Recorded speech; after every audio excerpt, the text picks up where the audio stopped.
or welcome again, as the case may be, to what is now our 7th session in Foucault's Confessions, a series that examines Foucault's engagement with early and not quite so early Catholicism, largely, and has featured in the past wonderful talks by James Bernauer, Peter Brown, Philippe Chevalier, Mark Jordan, Lynn Huffer, and our own Nikki Clements. We are today very privileged to have with us Elizabeth Clark, whom I will let Nikki introduce properly.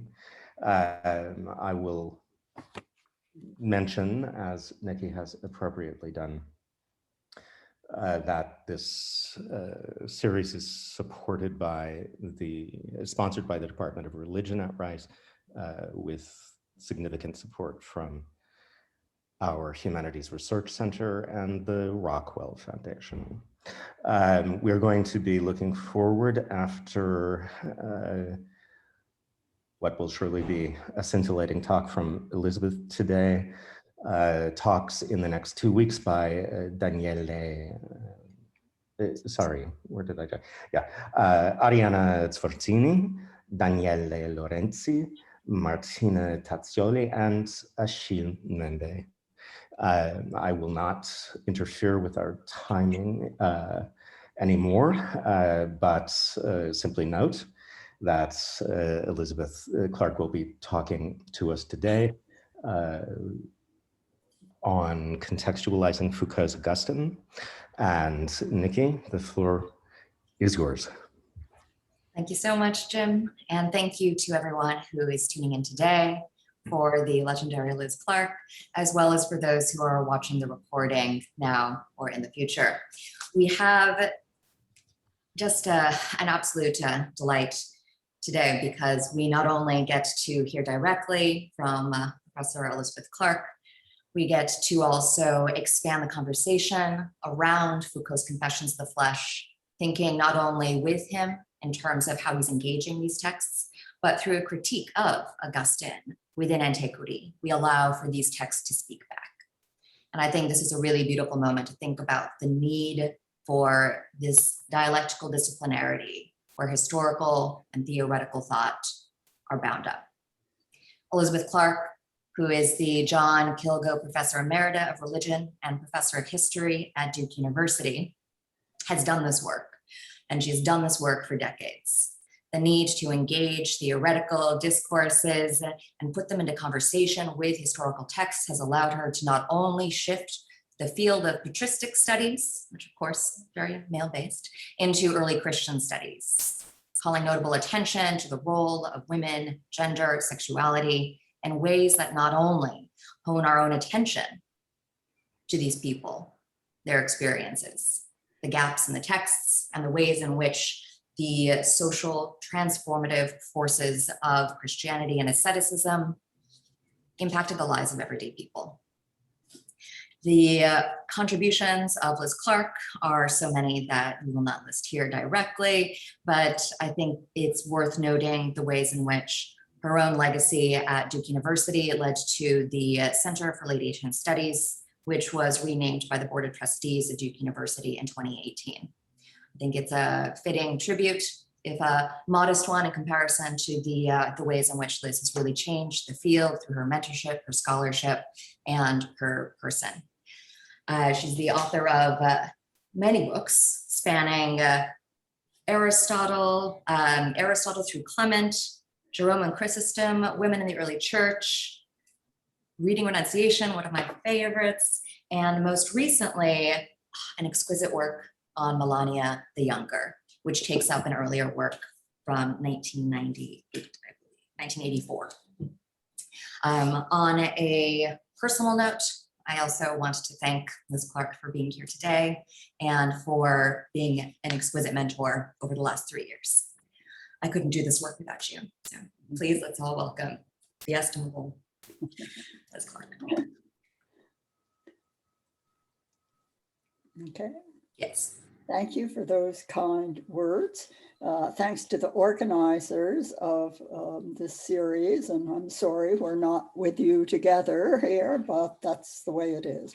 I also want to thank Nikki for encouraging me to give this paper, since I gave it in its original form in Paris in 2018, and that will be translated into French, and the volume from that conference is coming out soon, and maybe Philippe or somebody could say a little more about that later here. All right, so first, some prefatory remarks before the paper. I speak as an historian who believes that many of Augustine's writings should be read in the context of what group he was up against, what alternative views he was trying to answer. Thus, his response to Manichaeans, to Jerome and Jovinian, to Donatus, and to Pelagians will differ in their approach. I also note that Foucault apparently did not know Augustine's new letter number 6 in the Divjak collection of newly discovered letters that was published in 1981. For the dating of Epistle 6 with a star after it, as people designate them, to 421, and the significance of this letter, in which Augustine restates in summary form his latest anti-Pelagian views on marriage. And here I refer you to Marie-Françoise Berouard's essay of 1981 on that subject in the Revue d'études Augustinienne 27. Berouard states it's what's new in Epistle number 6 is that Augustine suggests that only some Pelagians hold the view that Augustine's doctrine of original sin implicates marriage as evil and the person born under it as the work of the devil. The letter Berouard states is directed against Julian of Aclanum and his followers, some of whom are in Constantinople, to whose bishop, Atticus, he addresses his letter. So I will focus on Augustine's discussion on the good of marriage and on the later anti-Pelagian treatises. Recall that the earliest anti-Pelagian treatises focus more on the nature and grace issue, not on the things he was led into talking about in these later works. So, contextualizing Foucault's Augustine. Augustine was key to one project with which Foucault was engaged in his last years, namely, in Philippe Chevalier's words, to reunite the married man and the monk in the same pastoral apparatus. How were the two related? Both were subject to the carnal pleasure that posed the risk of their falling into sin. But, Chevalier continues, for Foucault, Christianity in its pastoral form is fundamentally anti-ascetic. How then, Foucault asks in Confessions of the Flesh, to bring monk and married man together under the one canopy of the church? Chevalier, in his wonderful lecture here last week that traced the long evolution of this book, stressed this aspect, the reconciliation of celibate and married, and that both are subject to concupiscence. This is now the central issue, not confession. All men must be directed throughout their lives, as even a baptized man will fall over and over again. I will use he, him, and man throughout this talk, as I think Foucault was largely centered on a male problem, despite his few passing references to include women here. Foucault himself identified two problems that loomed large for this reunion of the married man and the monk, solutions to which involved changing the character of early Christian ascetic practice. The first problem, in earliest Christian asceticism, deciphering the mysteries of the heart, was left to the individual ascetic, who addressed prescriptions and challenges to himself alone. This procedure, Foucault claimed, stifled the concept of obedience, so necessary to church discipline. If asceticism were to find a place in the larger Christian community, it needed to be adapted to fit the structure of obedience that defined the pastorate. Moreover, the second problem, Egyptian and Syrian ascetics most prominently, adopted practices that often were excessive in their severity. These needed to be tamed for ascetics to be taken under the larger ecclesial canopy. Cenobitic, that is communal monasticism, Foucault argued, offered solutions to both problems. It demanded that ascetics be under the authority of a superior to whom they owed obedience. Renunciation concerned not merely possessions, food, drink, sex, and sleep, but also one's own will. In this scenario, the monk, not under political constraint or legal obligation, freely chose to place his will under the direction of another. John Cashin summed it up: to obey in everything and to hide nothing. In addition, Cenobitic monasticism frowned on practices of excessive deprivation, which encouraged showing off and fostered pride. From the late 1970s onward, Foucault had often focused on asceticism. Christian asceticism, he repeatedly argued, was based on the assumption that you could not be saved unless you renounced yourself. He had closely linked renunciation to the disclosure of the self, to self-exegesis, to the ferreting out of the most imperceptible movements of the mysteries of the heart.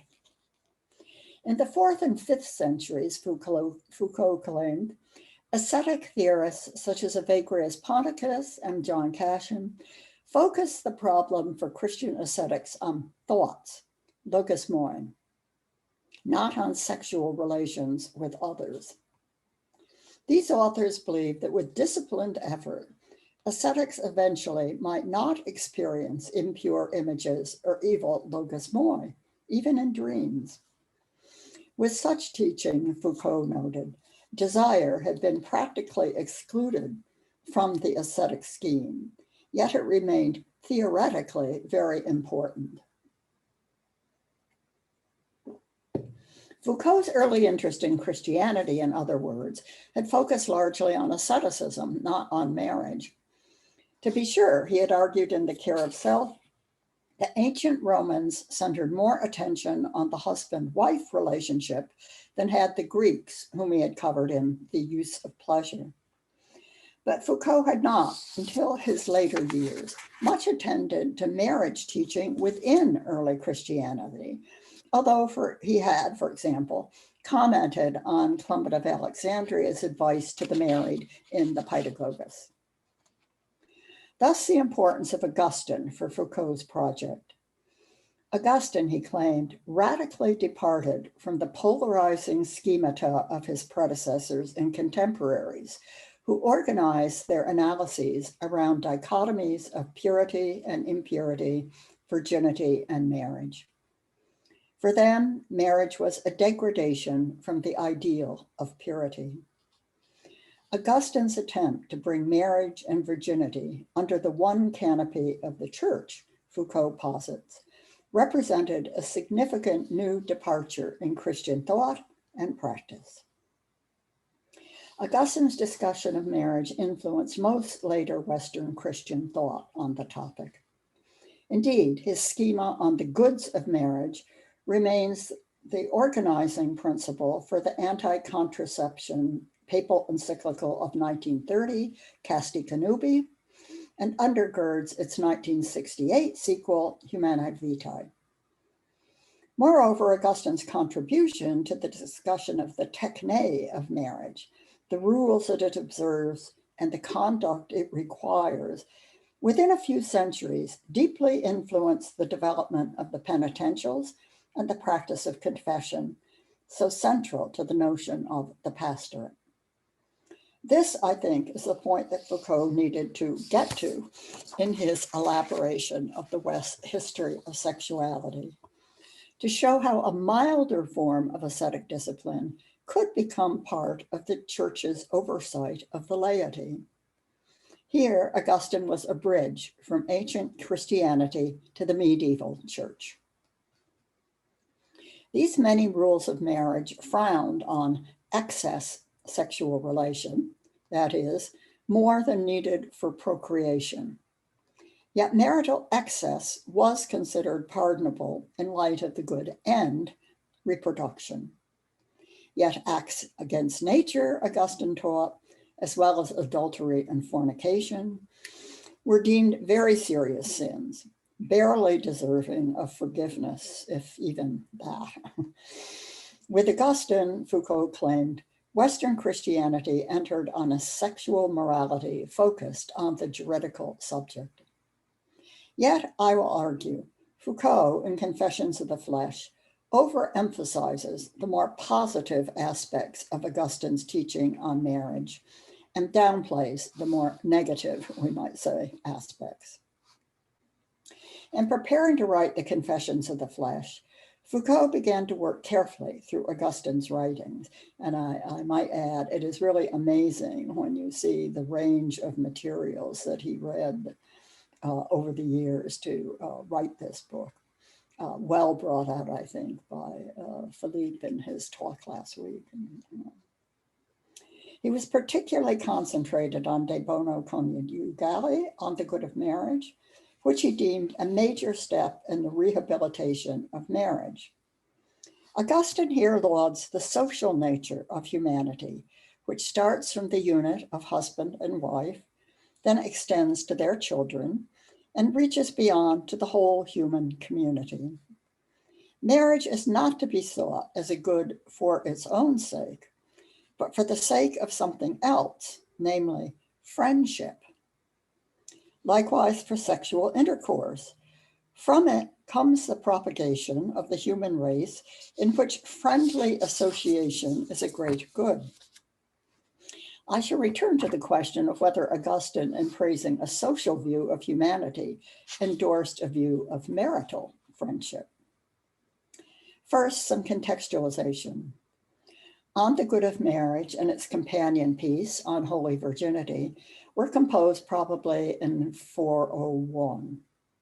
They respond to a debate that had festered in the 380s and 390s between Jerome and Julian, but of which Augustine, way off in North Africa, was only belatedly aware.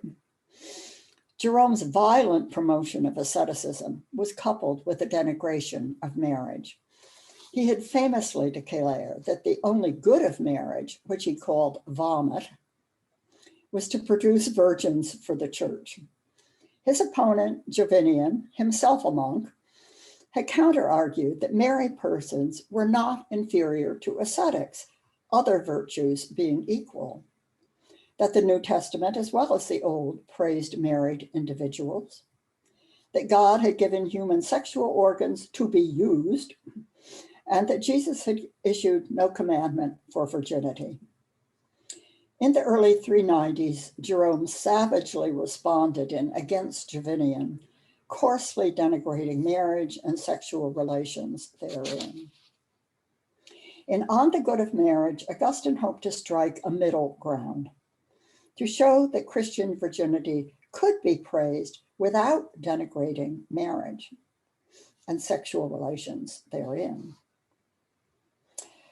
He wanted to show that Christian virginity could do this, could be praised without the denigration of marriage. He alleges that some champions of virginity, clearly Jerome, had so implicated marriage that Julian, with some justification, had labeled them Manichaean. Augustine cites these authors' treatment of the Old Testament patriarchs and their wives in order to dampen the pride of celibates. Virginity, he worries, encourages pride and virgins' condescension toward the married.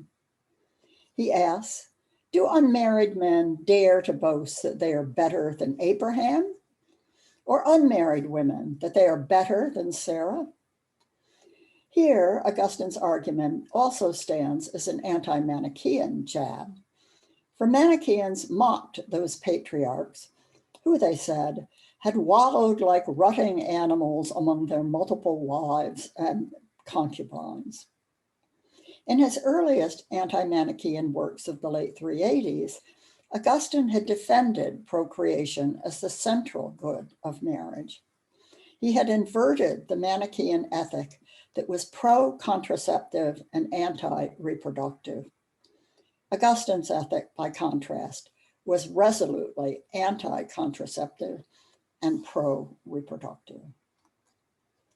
Foucault stresses that Augustine and On the Good of Marriage advances a social view of humanity, starting with the marriage bond as the first natural tie of human society. Augustine, however, was less interested in praising marital sociology than in binding all humans, eventually all nations, together. Both celibates and the married contribute to these social bonds, Augustine claimed. Celibates do so by multiplying spiritual relations, while their married counterparts prefigure the heavenly marriage to come. Note that Augustine does not here argue that the married contribute by reproduction. Both groups, Foucault emphasizes, will share in the one society of heaven. Yet in On the Good of Marriage and its companion piece, Unholy Virginity, Augustine does not present himself as resolutely pro-marriage. He freely admits that virginity ranks higher than marriage. For Christians of his own day, spiritual relationships are better than marriage and procreation. Marriage is no longer necessary, since no duty of human society presses. That is, reproduction is not needed. Now is the time not to embrace, but to abstain from embraces, alluding, of course, to Ecclesiastes 3:5. Marriage, Augustine bluntly states, is for those who lack self-control. Foucault notes that a certain irony attends Augustine's downplaying of reproduction. For without procreation, there could be no society. Thus, the social bonds of humankind cannot be dissolved from sex. Married and celibate, in other words, do not occupy equal territory in these two treatises. Foucault concedes that Augustine assigns marriage a lower place than virginity here and now, yet tries to find ways to bolster Augustine's position as pro-marriage. For example, he notes that for Augustine, earthly marriage serves as a symbol, both of virgins' spiritual marriage with Christ and of Christ's spiritual marriage with the church. Yet I counter, it is only in this symbolic realm that Augustine grants marriage this high status. He writes, the single marriages of our time symbolically signify the unity of all of us subject to God, which is to be in one heavenly city. In contrast to this symbolic unity of married and virgins, Augustine makes clear that hierarchy remains both within earthly marriage and in the afterlife. Even Augustine's description of the friendly and genuine union of the first couple nevertheless entails the one ruling and the other obeying, and I assume we can figure out which is which. Marital society here and now is hierarchical, and so will be the society of heaven. While both the married and virgins will share one heavenly society, reclining with the patriarchs, there are nevertheless many mansions, and here he cites John 14:2, many mansions within that heavenly society that allow for different ranks. Neither heaven nor human marriage entails leveling. Human sociality appears in Augustine's writings after De Bono Coniugali, But again, the theme only weakly supports a view of marital companionship. For example, a few years later in On Genesis According to the Letter, Augustine argues that successive generations, all descending from the first couple and bound by an identity of nature, build the human societas. The social purpose of reproduction, he here claims, was not to fill the ranks of those who died, as some church fathers had assumed, but to form a human society that would be an ornament to the world. Moreover, when Augustine ponders how Eve was a helper to Adam in Genesis 2:18, and here I might note, this will disturb biblical scholars, though maybe not too many of us, that Augustine does run together Genesis 1 and Genesis 2, who of course are two very different stories about the creation of the world and were written by different authors, but this I don't think was acknowledged. But in any case, a few years later and On Genesis According to the Letter, Augustine argues that successive generations, all descending from the first couple and bound by an identity of nature, build the human societas. The social purpose of reproduction, he here claims, was not to fill the ranks of those who died, but to form a human society that would be an ornament to the world. Moreover, when Augustine ponders how Eve was a helper to Adam, he concludes that her help was restricted to reproduction. And here there are some passages that students always enjoy about if he needed somebody to work with him, a man would be much better than a woman would in that. And that if he wanted intellectual conversation, there was really no place for a woman in that either. So all he could find out was reproduction was how a woman was a helper. Perhaps the closest that Augustine comes to endorsing a social view of marriage is found in the City of God. Augustine here argued that a social instinct prompted Adam, after the first sin, to accept punishment along with Eve. He refused to be separated from his only companion. Yet even here, he stresses that only Eve, not Adam, was deceived. Marriage for Augustine is social, I conclude, mainly because it binds the larger human society together, not because husband and wife are friends. We might speculate on what Foucault might have written about the possibility of marital friendship based on Augustine's work. Replying to interviewers concerning the Greek males with whom he dealt in the use of pleasure, Foucault stressed that that book was not about love or friendship. Friendship, he claimed, is reciprocal and sexual relations are not reciprocal. To be sure, his reply comes in the context of discussing that particular work. Foucault also toyed with the idea of writing on the history of friendship after he finished his study of sexuality. Had he done so, how would he have construed passages such as those I've mentioned above? To be sure, one aspect of On the Good of Marriage strengthens the case that Augustine hints at a view of married sociology. Although Augustine here lists offspring, proles, as its first good, and fidelity, fides, as the second, it is the third good, the sacramentum, the bond, that Foucault emphasizes in his argument for the social nature of marriage in Augustine.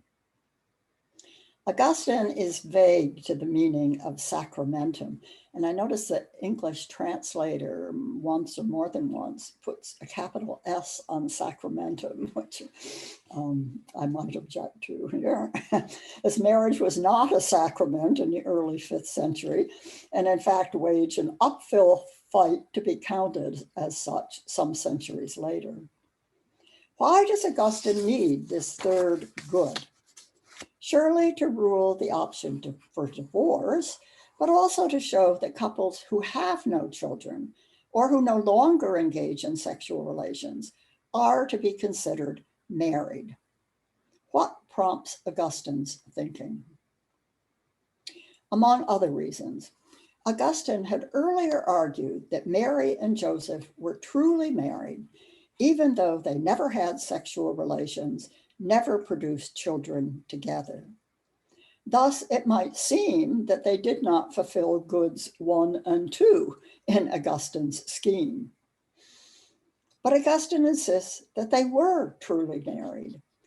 Joseph was not merely a caretaker or guardian of Mary, as Jerome and others had posited. In a treatise of 397 or 398 against Faustus the Manichaean, for example, Augustine had argued that Joseph and Mary had a real marriage because, and I quote, intercourse of the mind is more intimate than that of the body. Here again, we find a brief but undeveloped hint of marital friendship. Thus, my first point, Augustine's praise of marriage turns out to be somewhat less exuberant than readers might infer from Foucault's discussion. My second point, in Augustine's later years, opponents forced him to focus on the biology of marital intercourse in relation to his theory of original sin.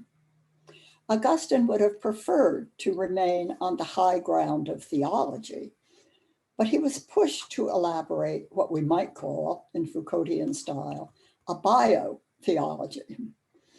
Foucault, by privileging on the good of marriage and underplaying the force of the opposition that Augustine tried to encounter in his later treatises, especially those against Julian of Eclanum, leaves the impression that Augustine was more pro-marriage than I think can be sustained.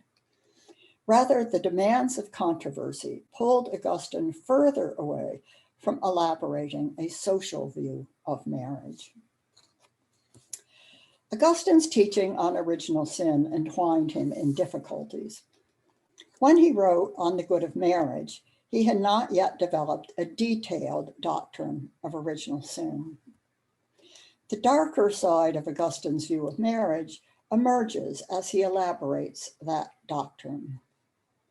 The consequences of the fall, the punishments that God placed on the first couple and their descendants, are threefold: raging desire that does not obey the will, the subjection of women and pain in childbearing, and death. Foucault notes the essential points. The insurrection of Adam's unruly member replicates the couple's defiance of God's command. This rebellion also ensures that a form of evil is inscribed on all subsequent sex acts of Adam and Eve's descendants, that is, of all humanity. Since the fall, the very structure of the human subject has been changed. For Foucault, these writings provide an essential moment in the libidinization of sex, one of Augustine's contributions to Western thought. Foucault defines libido as the sexual form of desire. Moreover, the effects of sin remain throughout a person's life. Even baptism cannot completely erase the sin, which remains sleeping in the baptized person, ready to erupt again at any moment. Augustine tried to dissociate the evil of libido from the good outcome of children by claiming that married couples can put this evil to good ends through reproduction. A second, less laudatory use of evil libido is that it helps the weaker spouse avoid the worst sin of adultery. Around these points, Foucault notes, the medieval church would elaborate many rules. How then does libido become the transhistoric bond, one that links the originating fault of Adam and Eve to the actuality of sin in every human? How does the sex act become the vehicle, as Foucault puts it, for making sin actual across generations? Explaining the imputation of original sin was a point on which I think Augustine faltered. His attempts at explanation enmeshed him in current debates far beyond the topic of marriage, debates involving the origin of the soul and the Virgin Mary. Concerning the origin of the soul, Augustine could not appeal to his North African predecessor, Tertullian, for help, since Tertullian was a traducianist who taught that parents give both soul and body to their offspring. Moreover, Tertullian accepted the Stoic teaching that the soul was a fine material substance. Here, Augustine, the Platonist, wavered.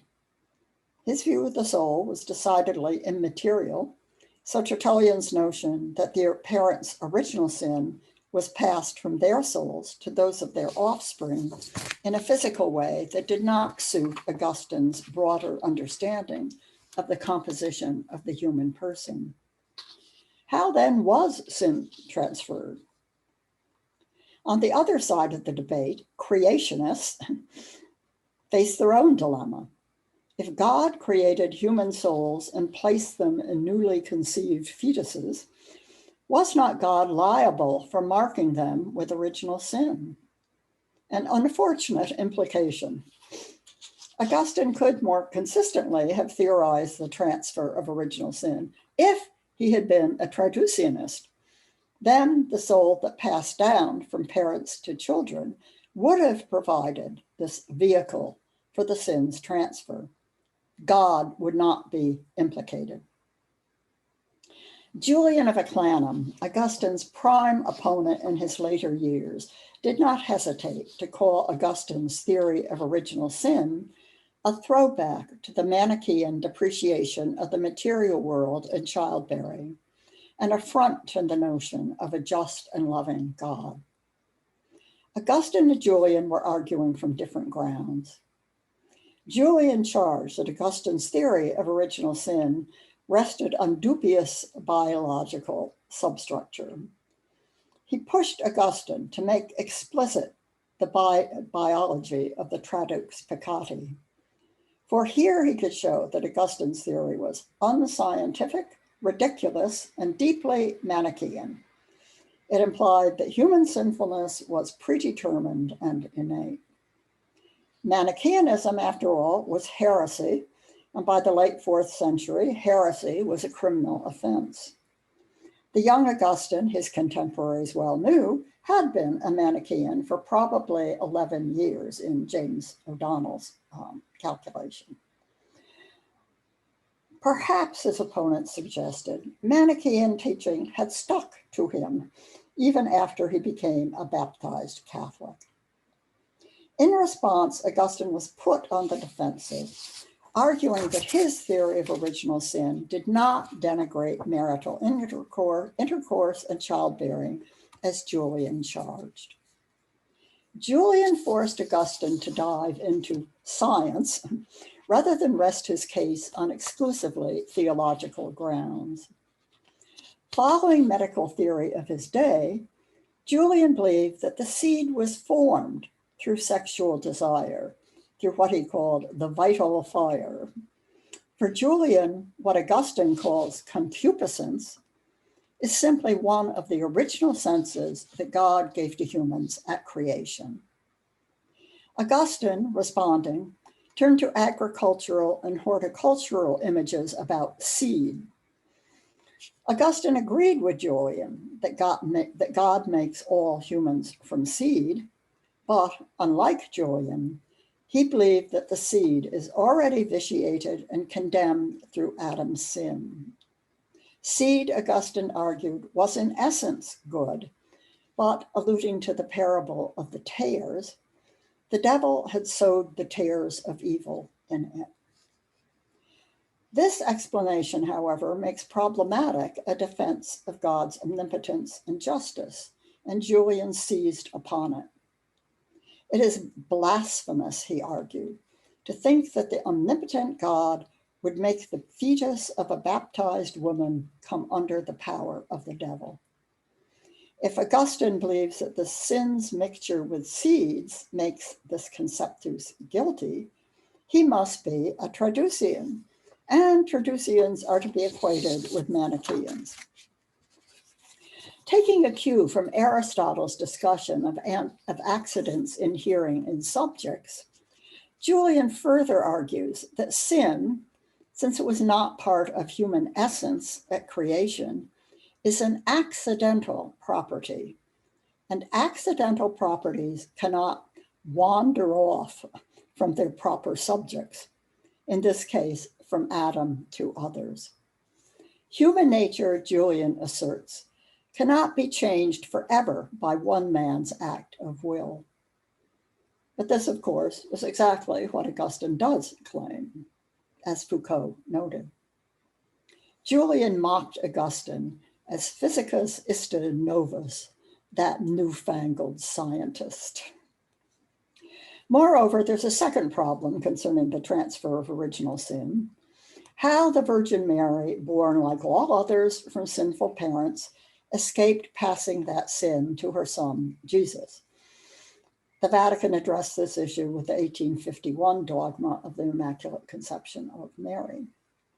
But from his first anti-Pelagian work in 412 onward, Augustine had argued that Jesus was sinless because he was not conceived through concupiscence and a husband's embrace.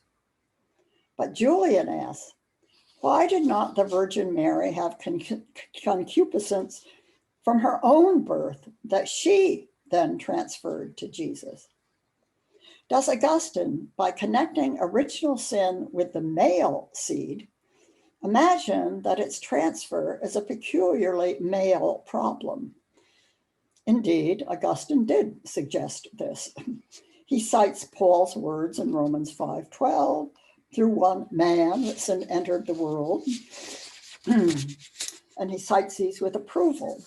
For he states, sin enters through the semen generationis, the generating seed, which is cast off from the male and through which the woman conceives.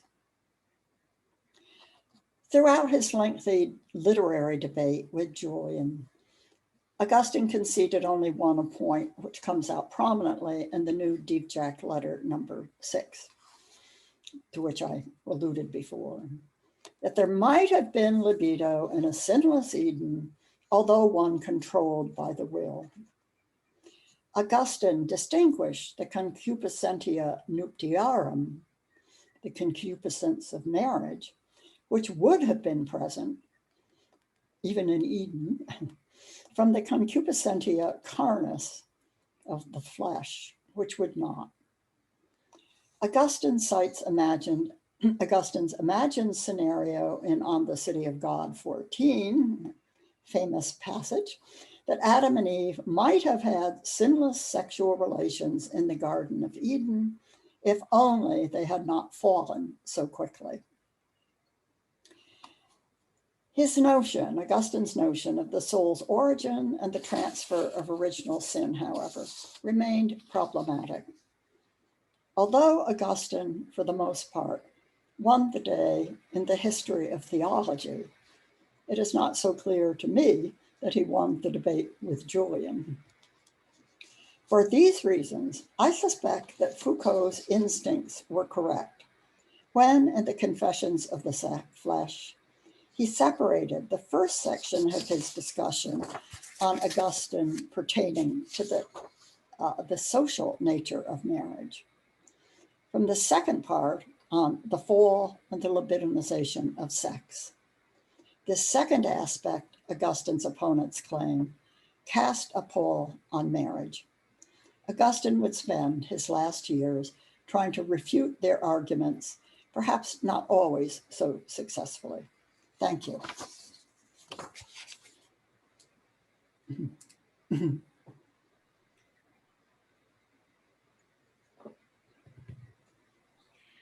Thank you so much. That was tremendously intricate. We invite people to submit questions in the Q&A feature. If you would like to ask a question with your own voice, we can unmute you. So you need to just raise your hand in the Zoom function, but we'll be fielding questions from here. Most immediately, I mean, the entire treatment is so striking, and I so appreciate the way in which you train this critical eye on Foucault's Augustine vis-a-vis Augustine's, and separating between the Foucault on Augustine in The Goods of Marriage, part 3, chapter 2, versus Foucault on the libidinization of sex in Augustine, part 3, chapter 3 of Aveux. I think that you point to a really key way in which there are tensions in Foucault's account in Les Aveux between these two different chapters, between these two different articulations of a marital sexual ethic versus a more kind of ontological understanding of sexuality in relation to subjectivity, and how this is the latter point is really what gets taken up in Western thought and becomes so bound up within our discourses around sexuality vis-a-vis the mechanisms of confession. So I want to just flag the way in which training this kind of critical eye on what we can see in the texts not only allows us to see some of the tensions in Foucault's own thought and the way that there are differences, and we need to historicize these differences, because Augustine writing in 390 is different than Augustine writing in 410, 412. And this makes a difference when it comes to how we use Augustine today and how we can take Foucault to be using Augustine today. So I really appreciate the charity and the generosity of engagement, and also the way that I think that you open up the possibility of not just critiquing Foucault and Augustine, because that is a task unto itself, but how do you critique Foucault on Augustine so that we might better think about what are the ethical possibilities that Foucault himself is not yet open to, especially when it comes to the question of leveling and hierarchy and gender. Right? Who counts as the subject for Foucault? And as you say, it's not us. And I think that makes a difference. Yeah, I can say right away, it is different. And yeah, he does certainly, well, certainly he does write about women, as we heard, was it last week, about those virgins in Methodius, etc.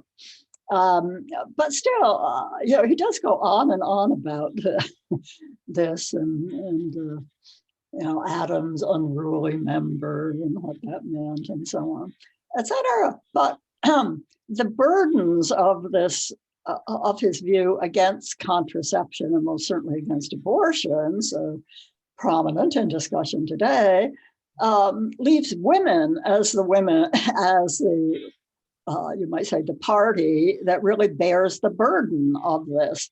And I was a little surprised that, you know, since he'd come around on a number of points, including about the goodness of marriage and so on, that Foucault didn't have a little bit more to say about the women aspect of this. And I suppose it could make some women, when you think of all the centuries in which women bore children, which were not planned and in many cases not wanted, because they were following the rulings of the church, I think this is one case where you can say that even though we think about Augustine in historical context, in his own day, you know, this wouldn't have been too terrible way to think maybe, but that it had consequences for centuries and centuries and centuries, right up to the 20th century, or maybe even the 21st century, though things seem a bit more relaxed in recent years, which somebody might want to speak about.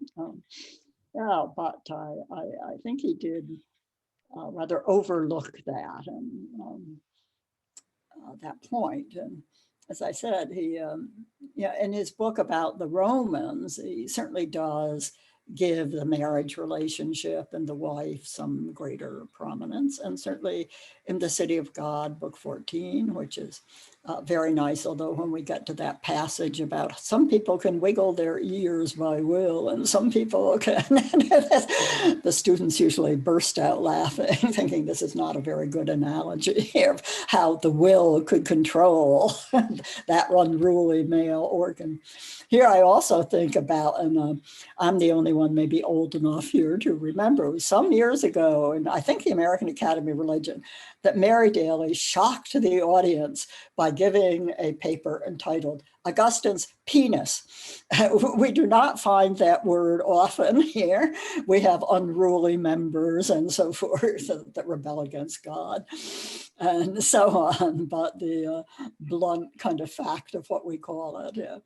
He does try to bring women in here as having some kind of shame in Eden after their eyes are opened and so forth. But he has a little trouble with that because women's organs are inside from that point of view. And so there's some kind of veil put over this so that, as he says, so that the male organ protrudes more prominently, shall we say. And that's the one that he's mostly considered of. So there's that point. There's something else.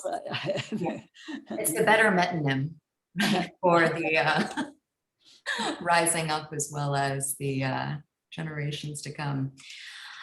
This is particularly interesting to me, and I encourage people to write in questions, because going through the archives, Foucault has an entire folder on Augustine with 144 notes, his reading notes.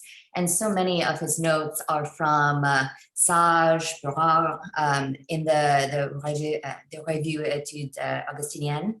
And his direct notes are looking at Sage's view of 1967 view of the libido and the correlation between la femme equals la chair is in a direct reading note of his. So it seems like there are ways in which Foucault is also following the scholarship of the day. And it would be so fascinating to think about, as I kind of intoned the other day to Peter Brown, what would Foucault be able to do with the texts with the benefit of the perspectives that you're bringing, right? So this is not to blame Foucault by any means for being a certain kind of scholar in the early 80s, but it does open up the necessary question of how do we read this text and how do we read it today in a way that not only allows us to train a critical, but also a constructive eye. Yeah, and I think some of the lectures we've heard in this series from theorists and theologians and whatever have emphasized more how you have to see Augustine in the ancient context in which he wrote, but also one could, I'm not sure you would say play with the text, but there was some language around that, I think, in some of the earlier talks. So I think that's right. I also wish Foucault had been a little more attentive to the Augustine sources in some ways as to what was actually on the page, so to speak. And Augustine, that's the historian part of me, I guess. So, yeah. I'll take the first question from Richard Stryer, and then Jim, if you'd like to come in, please, you're always welcome. Richard asks, do you see De Bono Conjugale as a fundamentally Aristotelian in its orientation to humans as fundamentally social creatures? That's interesting because I don't think Augustine doesn't do much with Aristotle. You know, everybody writes about him as a Platonist, whatever. Certainly some passages in Plato you can think about, you know, the laws and some of those other things about human society and how you organize and form a human society kind of thing. But he doesn't do much. It's interesting. And the paper I just gave is Julian of Eclanum, who brings up Aristotle in a different kind of context about subjects and accidents and so forth. So I'm not sure how well read, if at all, Augustine was in quite a lot of ancient philosophy, actually. People always speak of him as a Platonist, but certainly there are some Stoic elements here and there and so forth. But isn't it? But certainly, you remember in Aristotle how he just starts out with about building the human society and from husband and wife to a larger society, et cetera, which certainly seems like maybe Augustine knew of that view. and appropriated it. I don't believe he cites Aristotle there. Some of you may have the text in your head better than I do here at that point, but yeah, thank you. So thinking about audience then, between De Bono on the one hand, and then on City of God, is there something that you think allows for a different kind of orientation then? The first towards a more, I don't know, maybe a pastoral, broader audience kind of view versus the latter, more deeply theological. Certainly, as you're saying, the people that he's in conversation with affects his descriptions, but I'm wondering if the audience also helps that orientation. Yeah, well, he was really out after Jerome, I think. Not that he agreed with Jovinian, because he certainly wanted to say that, you know, virginity was higher than marriage, both here and in the hereafter. But we have that. Whereas in some of these later works, it's largely the Julian of Eclanum. It's time for a new study of Julian of Eclanum, I think, who was quite a sharp arguer. And yeah, it's many, many pages of reading through all his kind of counterattacks on Julian of Eclanum. But I think Julian had some good points there. Of course, Julian was condemned. And it's one thing, as I think I mentioned in my little prefatory remarks, that after Julian was condemned, he went to the East, where people there, bishops there, were somewhat more sympathetic. And it's interesting that Augustine then, in replying to, it's a letter written to Atticus, Bishop of Constantinople. And apparently Atticus had sent a letter to the bishop in Carthage, Aurelius, and had expressed some sympathy for the Pelagian point of view. And so, in a way, in letter 6, Augustine, wanting to be certainly respectful of the Bishop of Constantinople, but yeah, certainly wanted to wean him away. And it's there that he says, only some quidam, I think, only some Pelagians attack Augustine on this link between original sin and marriage, which implies that not all Pelagians did that. This was the Julian of Eclanum, bunch of Pelagians, and we wonder who else he's thinking of, whether Calestius or Pelagius himself. But it's an interesting thought here. Yeah. Well, James has something to say about this. Yeah, yeah. So I don't want to interrupt. If there are, okay. Thank you, Elizabeth. Extraordinary. I'm wondering how much you think Foucault's reading of Augustine is actually influenced by what I see as the Aristotelian turn in the second, third, and fourth, second, third, and fourth volumes of the history of sexuality, because the idea, obviously, of friendship and Aristotle's treatment of the possibility of friendship between husband and wife in the Nicomachean Ethics, and Foucault's echoes of friendship as a kind of parisiastic relationship in classical antiquity, but also late antiquity, strike me, and also just the methodological turn that he makes away from a sort of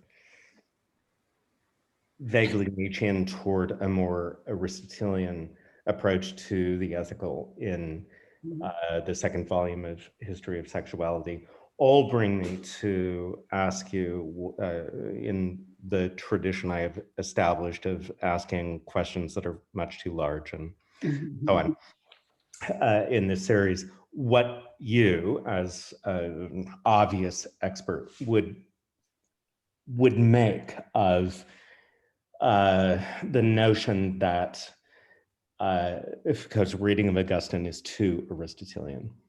Mhm. Ah, that's interesting. Well, first I'd say I wrote my dissertation on Clement of Alexandria's use of Aristotle, a little red book, a little red, R-E-A-D book, I must say. But I didn't come up with much, certainly against the Gnostics and their supposed fatalism and so on, that Aristotle was useful there. It was a very short dissertation, shall we say, by today's standards. I didn't find so much. But it's always the question for the historian, how did he know Aristotle? Yeah, did he know the text itself, or did he know commentators talking about the actual text of Aristotle? I'd be interested to know. What do you think? Foucault? You know, maybe. Nikki would probably know better since she's been into the archives. I don't know if they came to him through translation, but I have long thought that the shift that we see in his, which has been complicated in these lectures, and I greatly appreciate the complication, but the shift that I have long seen toward a more Aristotelian standard, not merely of method, but also of thematics in what we're going to see him bring to late antiquity and his engagement with Christianity in its early formation strike me as very deeply influenced by Aristotle, very deeply influenced in particular, okay, by the Nicomachean Ethics. And I read his engagement with Augustine in the first volume as too marked by a bias toward an Augustinian reading of Augustine, which, as you know, as a marvelous expert, can only be a bit of a distortion. And you know more than I do about Augustine's own capacity to have engaged Aristotle and how much of Aristotle he might have been able to engage. But I just put the question forward to you more generally. If you hear too much of an Aristotelian tone in Foucault's, I mean, you know, as we know, Aristotle was totally keen on sex, and you know, and definitely did not regard women as incapable of pleasure, and how all of this might get translated into Augustine, who knows, and how much of it was rejected, how much of what was even engaged in beginning is all very, very unclear, at least to someone with my very limited knowledge of Augustine. But in any case, just throwing it out to you, do you hear Foucault being too Aristotelian in reading Augustine? Because that's what I heard. I can't say I did, but I think I need another read of this. And somebody should write a big book. Not going to be me. Aristotle and Augustine. It's going to be you, not me. I don't know. I wish I could remember what Augustine replies to Julian's critique that the accidents and the accidents can't wander off from a subject, and since original sin is not part of the human creation, that it can't wander off to other people and later generations, etc. I'm sure he had some response to that. But those are, I mean, I read that also as very dependent on classical, pagan classical philosophical notions of the cosmos and its ultimate goodness, which I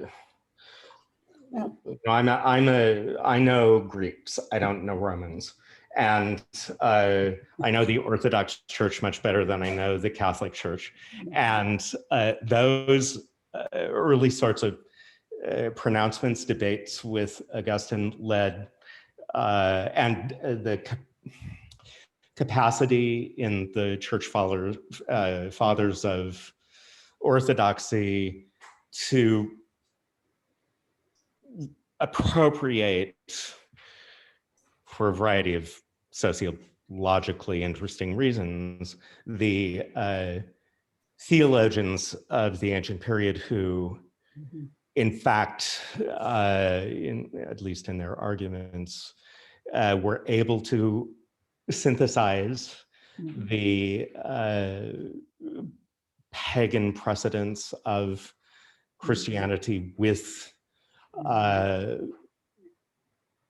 its emergent and increasingly established theology versus the Latin Church, which in my reading and in my reading of Augustine tended to be much more hostile to pagan precedents, and on the issue of sex and marriage, particularly hostile, and flag waving in the rejection of the legitimacy between the homoerotic, the valorization of the homoerotic in the pagan period. Once again, a gigantic question, but I throw it out to you, and I'd love you to write a book on it because, again, I'm certainly not going to do it. But it remains an intriguing question for me in reading Foucault and the shift of tone from the acidity of the first volume of Sexuality and the many of the works that came before, and what strikes me as a more, I don't know, historically accommodating tone in the second, third, and now fourth volumes of the history of sexuality. Yeah. We get more about experience, right? Yes, very much more. More experience. Well, I must say, I kept wondering as I first read it in French and then did a better job reading it in English, I hope, that, what was I going to say about it? That, say your last sentence again. There's also a question go ahead, please. Oh no, I think that this actually continues really nicely with Lynn Hupper's question, because it ties these things together. Lynn Hupper says, it's interesting to me that you see Foucault's reading of Augustine in Les Aveux as too positive. In a much earlier book, The History of Madness, Foucault links Augustine to religious intolerance by beginning his chapter on the Great Confinement, too, with this phrase from the parable of the feast in Luke, right? Compelle interrogare. This brief but powerful allusion to later interpretations of that parable is justifying, via Augustine, the persecution of heretics suggests a much more negative reading of Augustine than what we see in Les Aveux. I too am struck that Foucault is not more critical of the patristic writings in Les Aveux than he had been earlier in his career. So the sense of continuities versus differences and the ways that we might read Les Aveux and the positive estimation that Foucault is giving, particularly to Augustine, both on terms of marriage as well as on terms of concupiscence. Here's where it's so important, the work you've done in the archives, and Philippe in his dizzying lecture here, dizzying in a good sense, here a week or so ago, to really bring out what a long period of time Foucault worked on thinking about these issues, and how he kept sort of, I don't know, you say changing his mind, but shifting his emphasis on what he wanted to do one way or the other. And I think that puts all this in some kind of perspective. This was, I guess, the final manuscript of this work was given to Gallimard, and was it 1982? Is that when Foucault himself died? So we have that. I kept wondering, and this sounds like a kind of cynical and perhaps not appropriate view, that whether Foucault wanted to become reconciled to the church toward the end of his life, since he certainly had not not obeyed its precepts in several ways during his younger years, and whether this was a way of sort of trying to get everybody, himself included, into maybe the better graces of, whether you want to say God or the church or what. You're frowning at me, James. No, it's a fascinating question, the complexity of Foucault's biography and the obscurity of it. I think will never be cracked. If Foucault wanted to reconcile himself with his background, including his engagement with Catholicism, whatever that might have been, he certainly didn't do a good job in his later life in his actual life, biographically. But it's a fascinating approach to thinking about the specificities of his engagement with early Catholicism in the first volume. Fascinating. Once again, here we go, Elizabeth. That looks like a second book from you. I wanted to maybe a long essay. Yeah. A couple points from the archives. One is that in box 23, which are the notes from the end of Foucault's life, and Foucault was editing Les Aveux de la chair in the last couple months of his life as well. And there's a folder there on Aristotle. There are probably others, but one that I have here ready to hand. And I noted that it's completely torn and completely used in a way that you can tell just in terms of the differences in treatment. And it focuses on the Nicomachean Ethics, book 8, and also focuses in on Le Roi Berger. So the pastoral power question that Foucault was working through in 77, 78. And there are a number of letters, one between him and Paul Vane on the pastoral figure of the shepherd versus the Greek maritime metaphor of governance. And it seems like this folder of 34 pieces also includes plaisir, désir, temperance, eudaimonia, and then most interestingly, les éléphants. So the way in which elephants show up in Foucault's 1981 through 1984 as the paragon of monogamous partnering.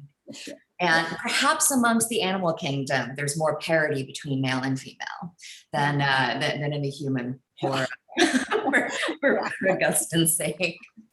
But that's just a quick note. And also archivally, I've been wondering in Les Aveux how it is that Foucault talks about Augustine in relation to Pelagianism, but does not at all refer to the fact that Augustine and Cashin are contemporaries, that Cashin himself is dealing with not only the question and the imputation of Pelagianism, but is also directly in some ways responding to Augustine, or at least a hyper-Augustinian position there. So the fact that there's this mismatch seems like Foucault's positive embrace of Augustine and more negative embrace of Cashin is one of the ways in which there are two different narratives that are happening in Les Aveux. And I think this has implications not only for how we read this text, but also understand how Foucault is dealing with two parallel tracks, One, a history of confession, institutionalization, Catholicism, power, submission, incitement to tell the truth of oneself on the one hand, and then what he finds in antiquity in terms of Augustine, arts of life, Nyssa, virginity as a praxis, and the very forms of self-formation that, Liz, you had wrote about in 1988 in your Foucault, The Fathers and Sex for the jar, which I think remains not only brilliantly spot on as a critique of Foucault on Cashin and Evagrius, but I think a lot of the resonant critiques that we have here can also be applied to Les Aveux. I note that. I'll take the question from David Hunter, if you don't mind having one more. No. So David asks, did Foucault make much use of Augustine's sermons on marriage, which were directly addressed to married people? Obviously, he couldn't have been aware of 354a, which significantly developed the idea of fides as a mutual responsibility to engage in sexual relations, but it's in other sermons as well. I ask because it seems to me that fides provides another way to think about a social bond between the couple. Yes, yes, not just sexual fidelity, but other ways. Yeah. I did look through the footnotes and the bibliography for this, and I don't think he used, at least when you look in the bibliography in the chapter on the good of marriage, he sticks fairly closely to on the good of marriage with some other references to it, and the part about the libidinization of sex.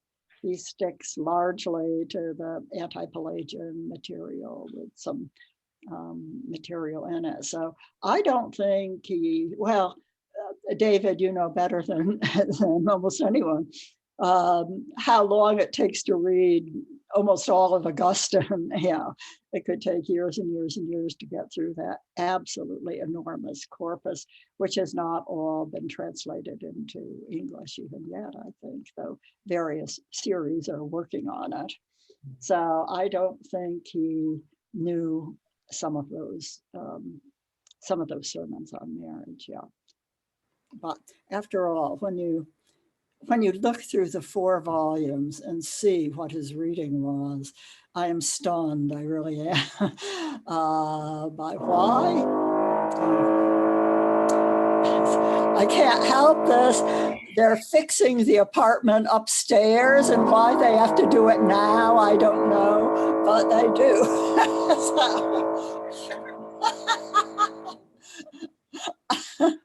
I think someone is objecting on high. Yeah, right. Literally. Yeah, Maybe it was the question about whether or not Foucault was grappling with Catholicism on a personal level that Yes. they're objecting to. Well, there is one more question we can take on marriage and celibacy, or if you'd like to make a,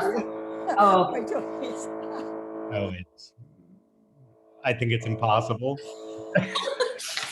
Well, how about we give you a rousing applause? Absolutely. sorry about that. They've been doing it for the last few days. Thank you so much, Tuesday. Thank you so much. I think you've had a great series here, and look forward to hearing the rest. It's an absolute honor and a delight to have you and see you, Liz. Thank you so much. Right. Now they stop. Oh yeah, of course.